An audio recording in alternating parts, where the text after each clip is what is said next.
My name is Megan. I am 23. And a few months ago, I thought moving back in with my parents was the smartest decision I had ever made. I had just graduated, landed my first real job, and I was proud of myself. The plan was simple: live at home for a year, help out a little, stack every paycheck I could, and then move into my own place with a solid savings account and a clean slate.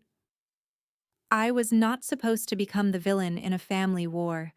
The first sign that my plan was about to explode was one phone call. My sister announced she was coming home for a while, sounding strangely casual for someone who claimed she was broke. I expected a short visit. Instead, she arrived with suitcases, two kids, and a husband who would not even look me in the eye when he carried in their boxes. Within days, my parents were talking about helping them get back on their feet. And suddenly, my quiet safety net turned into a crowded crisis shelter. It did not take long before the unspoken expectation showed up. I was young, single, working from relatively close by. I was available. Free childcare, free help, free emotional cushion for everyone but me. The worst part was not the noise or the chaos. It was the way everyone looked at me like this was obvious, like my own life could be paused just because theirs was falling apart. By the time I realized how deep I was in, I had already started paying more than my fair share of the household bills and rearranging my life around their needs. I had no idea that one day, those same bills would become my sharpest weapon. So here is the question I had to ask myself. When your own family treats you like free labor, do you keep sacrificing your future? Or do you finally choose yourself and let them deal with the fallout? Stay with me, because the way this ended shocked even me. When my sister's family first settled in, everyone kept saying it was temporary. A month, maybe two, just until they recovered from a rough patch. I wanted to believe that. I told myself I could put up with some noise and chaos if it meant helping my family. I was grateful my parents had taken me in while I saved money. Helping out felt fair, but temporary quietly turned into routine. At first, it was small favors. Could I watch the kids while she went to the store? Could I sit with them for an hour while she had a quick meeting? Those hours stretched into entire afternoons. Soon, my Saturdays disappeared under piles of toys, spilled juice, and the constant background track of cartoons. I worked full-time at a marketing firm, and my weekdays were draining enough. I had deadlines, clients, and a boss who expected quick turnarounds. Yet somehow, everyone acted like my job was flexible just because I was not married with kids. If someone needed to go to an appointment or just get out of the house, the automatic solution was me. The financial part slid in just as quietly. My parents had taken on extra expenses with 4 more people in the house, and they were too proud to say no. Groceries got more expensive. The utility bills climbed. One evening, my dad sighed over the stack of envelopes on the table, and guilt punched me in the chest. Before I could think, I heard myself say, "I can cover the electric bill this month." It did not stop there. Next came the internet bill, then part of the groceries. I told myself it was only fair. I was working. I lived here. I should contribute. But while I was cutting back on my own spending, I watched my sister brag on social media about self-care days and little treats she deserved after such stressful months. She would come home with new clothes, fresh nails, coffees from fancy places in town, talking about how she needed to decompress, while I tried to convince myself that sharing the cost of groceries made me generous, not naive. The line between helping and being used blurred fast. My parents kept praising me for being responsible and mature. My sister just looked relieved, as if my contributions were the most natural thing in the world. And slowly, without anyone saying it out loud, I became two things at once: the extra wallet and the default babysitter. I started keeping mental notes. How many hours I spent alone with the kids, how many bills I covered, how many times my sister mentioned applying for jobs but never actually sent out a resume. I did not know it yet, but those quiet observations were the first bricks in the wall I would eventually build between us. The day everything shifted from annoying to unbearable was a Tuesday that already felt too long. I had stayed late at work, polishing a presentation my boss wanted perfect. By the time I drove home, my eyes burned, and my brain felt like it was running on fumes. All I wanted was a hot shower, leftovers, and silence. Instead, as soon as I stepped through the door, I heard chaos. The kids were screaming, my sister was on the couch scrolling her phone, and my parents were nowhere in sight. For a moment, no one even noticed I had come home. I dropped my bag and watched my sister lazily glance over at me. "Oh, good, you're here," she said, as if she had ordered me like a rideshare. "Tom and I are going out for a bit. The kids have already had dinner. You just need to keep an eye on them." She stood up, grabbed her purse, and yelled for Tom without waiting for my response. Something snapped inside me. "Rachel," I said, sharper than I intended. "I just got home from work. I'm exhausted. I have a deadline tomorrow. You didn't even ask if I was free." She rolled her eyes, the same way she used to when we were teenagers and she thought I was being dramatic. "Megan, it's just a couple of hours. Mom gets overwhelmed and Dad is working late. You live here for free. The least you can do is help." I felt my jaw tighten. I do help. I help a lot. I watch them all the time. I pay bills. I cook dinner half the week. You act like I owe you my entire life because I'm not married with kids. Tom stepped into the doorway then, keys in hand. "Hey, what's the problem?" "We already told Mom we'd be out," he said, as if the decision had been made and my opinion was irrelevant. The problem was simple and massive at the same time. To them, my time was automatically less valuable. My dreams could wait. My work could be pushed around. Their fun could not.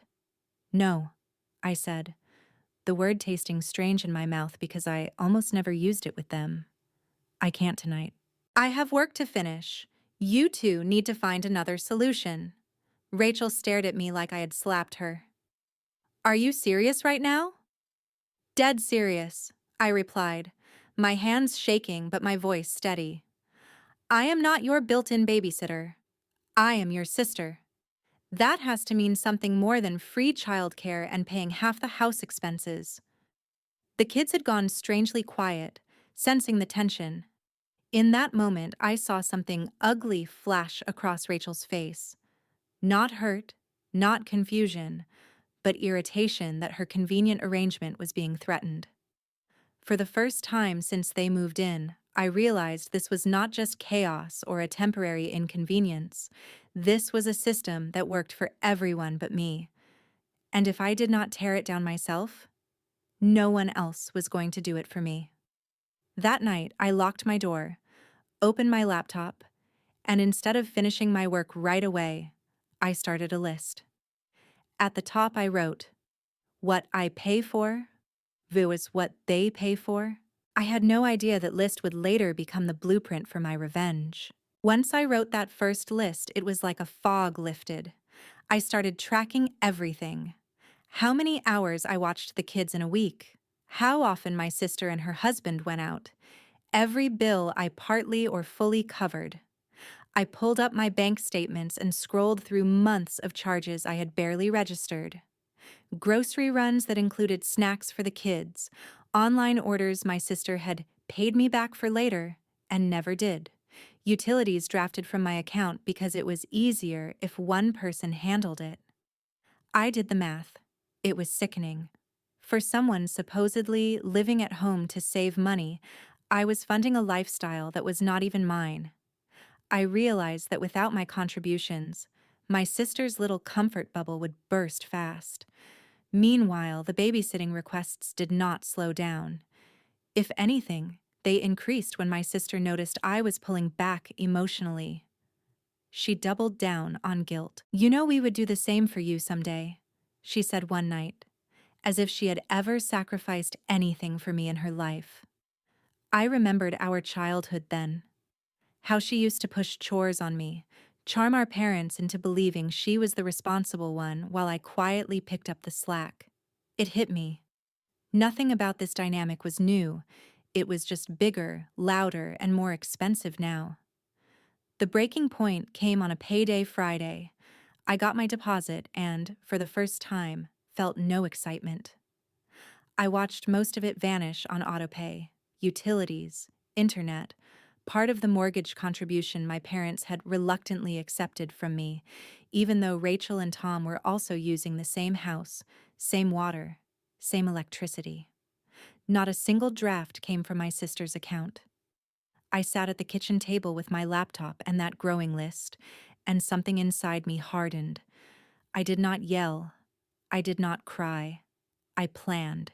If they were going to treat me like an endless resource, then I would do the most adult, responsible thing I could. Cut off the resource, not out of spite, but out of survival. If my generosity was the foundation holding up their bad habits, the only way to change anything was to pull that foundation away and let them feel the weight of their own choices. Step 1. Find my own place. I expanded my apartment search radius, looked into studio units, and adjusted my expectations. Maybe I would not get the dream apartment right away. Fine. I did not need perfect. I needed mine. Step 2. Quietly untangle my finances from the house. I changed the payment method for the electric bill back to my dad's account, told the internet provider to end the automatic drafts from my card at the end of the cycle, and stopped volunteering to pay for little extras. I did not announce it. I simply prepared to leave. Step 3. Choose my moment. I knew if I told them too early, the guilt, begging, and emotional manipulation would start. They would accuse me of abandoning family, of being cold, selfish, ungrateful. So I waited for the next inevitable explosion. It did not take long. All it took was one more casual demand, one more night where my sister expected me to watch her kids while she took a break, for everything to ignite. And when it did, I was ready. Not just to refuse the babysitting, but to walk away from the entire arrangement. The final blow-up started over something so predictable it almost felt scripted. It was a Saturday morning, my only real day off. I had made plans to meet a coworker for brunch, partly to network, partly to talk about a potential promotion. I came downstairs dressed, keys in hand, feeling almost like a normal 23-year-old. My sister was at the table scrolling her phone, a half-eaten piece of toast on her plate. The kids were already in pajamas with cartoons playing in the background. Tom was nowhere to be seen. "Perfect timing," she said without even looking up. "Tom and I are going to check out this new brewery downtown. The kids are already settled, so you just need to keep an eye on them. We'll be back before dinner." "No," I said immediately. No hesitation this time. "I've got plans. I told you days ago I was going out today." She finally looked at me, frowning. "Seriously, you can reschedule. It's not like your brunch is more important than us getting a break." Something inside me flipped. I placed my keys on the counter and pulled out my phone. "Rachel, I need you to listen because I'm only going to say this once." She crossed her arms, already on defense. "Here we go. For months I've been working full-time, helping with the kids, and paying bills that are not mine," I began. "I pay the electric bill, I covered the internet for the last 3 months, I pick up groceries, and I basically gave up my weekends so you and Tom could run off and relax while I stayed home. That ends today." Her jaw dropped.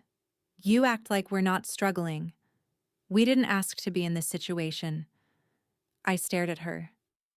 "You know what struggling looks like? Working, saving, and still choosing not to dump your responsibilities on someone else. You too deleted job alert emails because they sounded too far or not fun enough. You bought new clothes while I pulled back on everything just to keep this house functioning. You are not just struggling. You are comfortable letting other people carry you. My dad walked in midway, catching the tail end of my words. "What's going on?" he asked, looking between us. Rachel was faster. "Megan's mad because we asked her to help again. Apparently we're all using her now." I did not let myself get drowned out. I turned to my parents and spoke clearly. "I am not just mad about today. I am done with being the live-in babysitter and extra paycheck. I have been paying your electric, your internet, part of your groceries, while also watching the kids almost every weekend. I moved home to save money, not to bankroll and raise someone else's family." My mom opened her mouth, then closed it, clearly blindsided by the details. I realized then that my sister had never told them exactly who was paying what. "We're family," my dad said slowly. "We all pitch in." I nodded. "Exactly. So from now on, everyone can pitch in without pretending that I'm the only one who can manage the bills or the kids. Because I am moving out. I already found a place. I signed the lease yesterday." The room went silent. Even the cartoon noise felt distant. Rachel's face twisted in disbelief. "You're kidding. You're going to run off and leave Mom and Dad with everything while we're still trying to get back on our feet?" "No," I replied, calm now. "I'm stopping the part where I secretly pay your way. My automatic payments are canceled after this month. You'll have to cover your share or adjust your lifestyle. I am done funding it. I am done babysitting every time you want to breathe." "You can't just cut us off," she snapped.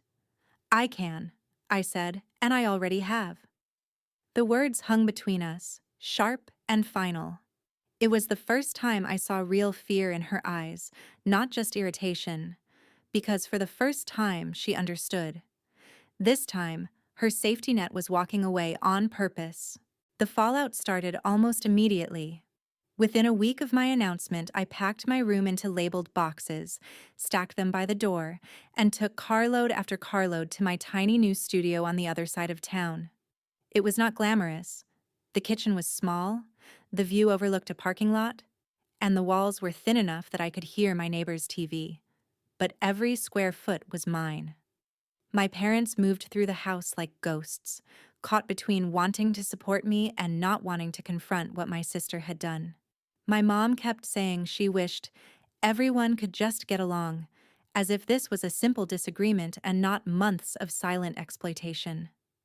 My dad was quieter than usual, spending more time at work, less time at the dinner table where the arguments had started.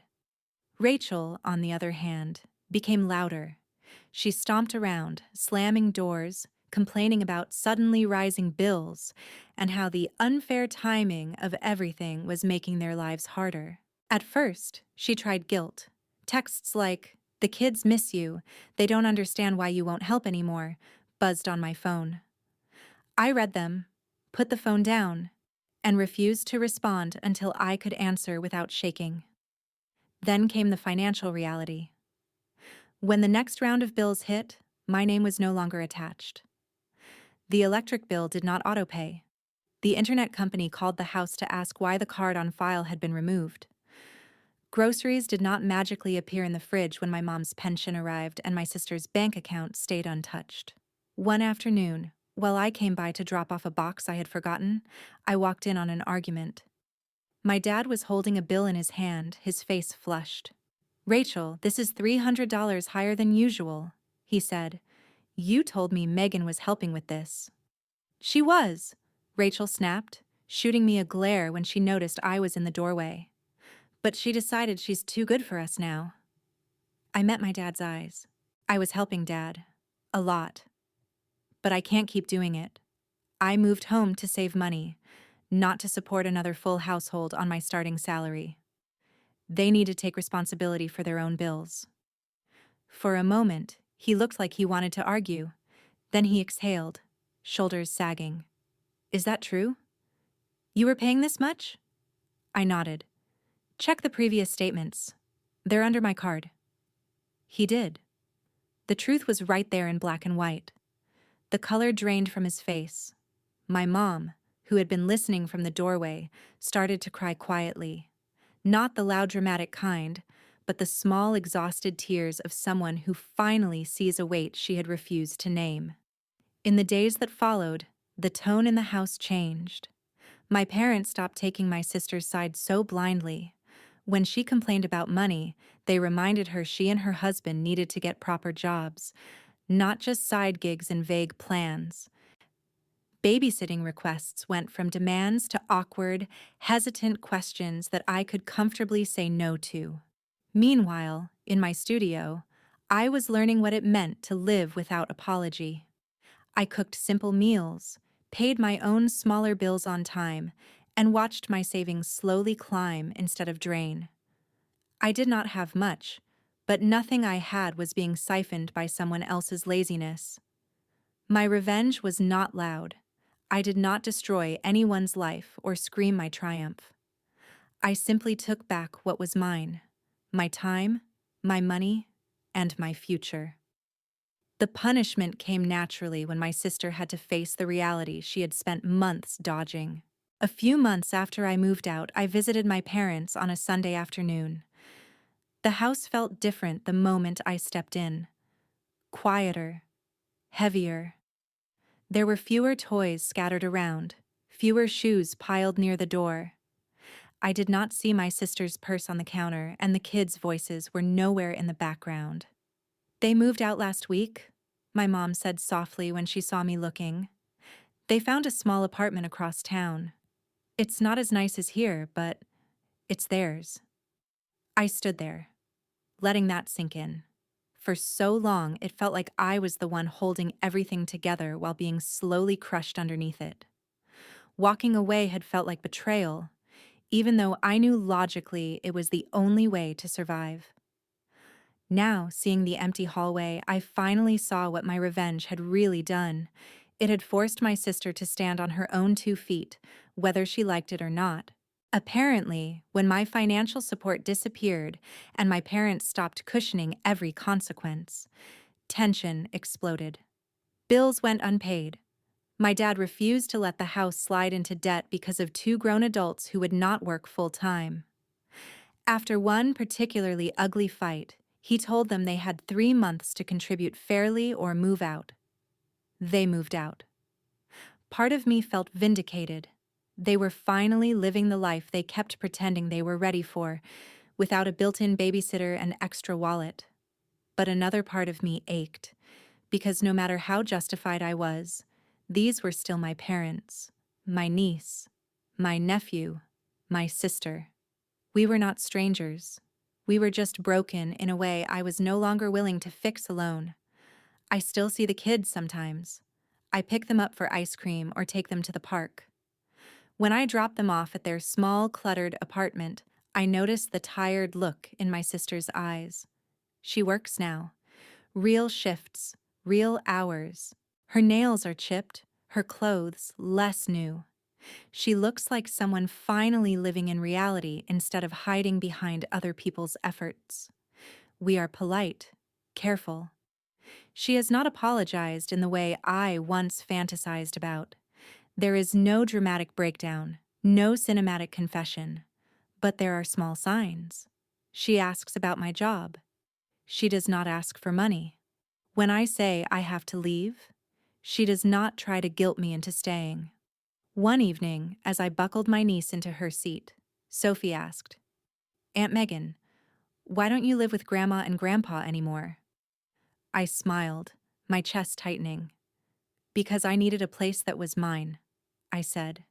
"And because sometimes, loving your family means giving everyone space to grow up." Driving back to my studio, I rolled down the window and let the air rush in. My life was far from perfect. I still worried about money. I still missed the version of my sister I wish I had. But I no longer felt trapped. The bills I paid were mine. The time I spent was my choice. People always talk about revenge like it has to be loud, cruel, or dramatic. Mine was simple. I stopped letting them live off sacrifices they refused to acknowledge. I moved out. I cut off the bills that kept them comfortable. I forced the story to change. Will my sister and I ever be as close as we might have been if things had gone differently? I do not know. Maybe one day she will tell me she is sorry. Maybe she will not. But I have finally learned that my worth is not measured in how much I can endure for other people. And if you are listening to this wondering whether it makes you a bad person to stop being the family scapegoat and safety net, here is the truth. I wish someone had told me sooner. Choosing yourself is not cruelty. It is the first real act of love you owe to your own life.